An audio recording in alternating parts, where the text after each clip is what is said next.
34-year-old Cheryl came to Kenya on a vacation. At the time, she was dealing with some personal issues and trauma and was looking for some spiritual healing.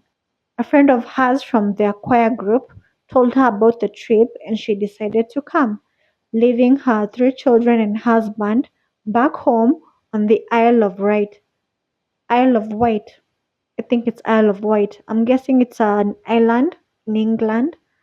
So she was at the hotel on the beach when she saw him. This 6'2" Masai warrior, part of a group that did these traditional Masai dances to entertain tourists, and her life completely changed. So all this took place back in 1994. Cheryl coming to Kenya and meeting this Masai warrior. I wasn't born yet when all this was taking place, but I heard that it caused such a huge media frenzy. So you're probably wondering why I'm talking about it if I wasn't born when all this was happening, and I'm hoping you'll stick around to find out why I'm talking about it. Hi, my name is Naomi Ngendo. Thank you so much for joining me, and let's get into it. So what happened when Cheryl met this 6'2" Masai tribesman? She fell hard. The guy is Daniel Lekimencho. He was 24 when they met. He was charming and exotic, and from how things went, it looks like Cheryl was picking up what Daniel was putting down. As I mentioned earlier, Cheryl was dealing with some personal issues and trauma. She grew up in a dysfunctional family. Her parents were alcoholic, and she had been sexually assaulted. She was also very unhappy in her marriage and was thinking about ending her life. So, her trying to heal and find peace through spirituality makes sense. And a young, handsome Masai tribesman is one way to do it. Why? How can I think about getting involved with someone? How do I know I'm going to fall in love with someone? How? I can't predict that. I didn't deliberately come to Kenya. I'd come here to seriously contemplate my divorce. That's why I was here, and I wanted to be left alone. I wasn't looking for love. I wasn't looking for no relationship.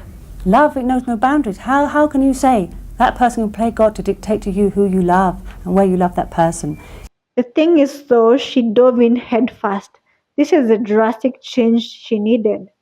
Diving in into this relationship with this Maasai tribesman, however, meant that she abandoned her children, who were all under the age of 11. Of course, she also abandoned her husband, and that also sucks. But the kids, man, I think that just hits different. This is what she did. During her 3 weeks holiday, she got into a relationship with Daniel, and she decided to break the news to her family that she was not going to go back home. And I've seen two different ways she broke the news to her family. The first being is she went back to the UK to tell her husband she was starting her new life in Kenya. The second way is a phone call she made saying she was not coming back home. This is what her eldest son remembers. Whichever way she broke the news to her family, Cheryl traded her suburban life in England and moved into Daniel's mud hut in Samburu, it's a rural part of Kenya. She immersed herself fully into her new lifestyle. She slept on goat skin. She cooked over an open fire, which I have done and I still do. But this is all new to her. She ate cabbage and she drank cow's blood. There's absolutely nothing wrong with this kind of lifestyle, but it was so new to Cheryl. This is completely different from what she was used to. The couple lived in the hut for a couple of months, but then decided to leave Kenya and go to the UK, have some children there. I'm guessing maybe Cheryl couldn't hack this new lifestyle, or Daniel saw an opportunity to leave the rural part of Kenya and go to the nation of shopkeepers. I was trying to see if America is the land of the free, what is the United Kingdom? And what came up is the United Kingdom is a nation of shopkeepers. It's something Napoleon used to call the United Kingdom. You should look it up. I didn't get into it. So they moved, got married wearing traditional Maasai garments in 1995 on Valentine's Day, and they started living with Cheryl's children at the Isle of Wight. They even had a daughter of their own, and they lived happily ever after. Now, to the reason I'm talking about this.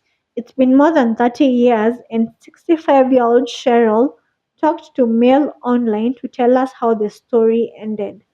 Also, her eldest son decided to speak up for the first time on how life was like living with Daniel and how this quirky story affected his childhood.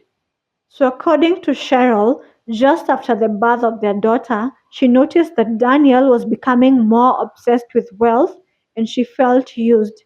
She felt like Daniel was just using him as his, meal ticket. I'm guessing the young, tall, and materialistic spiritual tribesman turned out to be just a dude who saw an opportunity to get out of the gutters. Here's something I would never do, by the way. I would never judge anyone who dated someone or someone who got into a relationship with someone in hopes of a better life.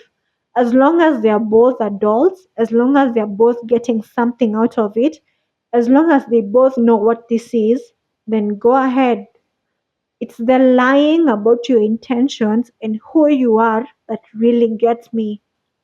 It looks like Daniel wanted a bigger home, he wanted designer stuff and money, and the bond and love Cheryl had for him just seems to fade away. She also found herself getting more irritated by Daniel. She told Mail Online during the interview, I made a huge mistake. It was very wrong of me, and I have a lot of regrets, especially about how it damaged my children.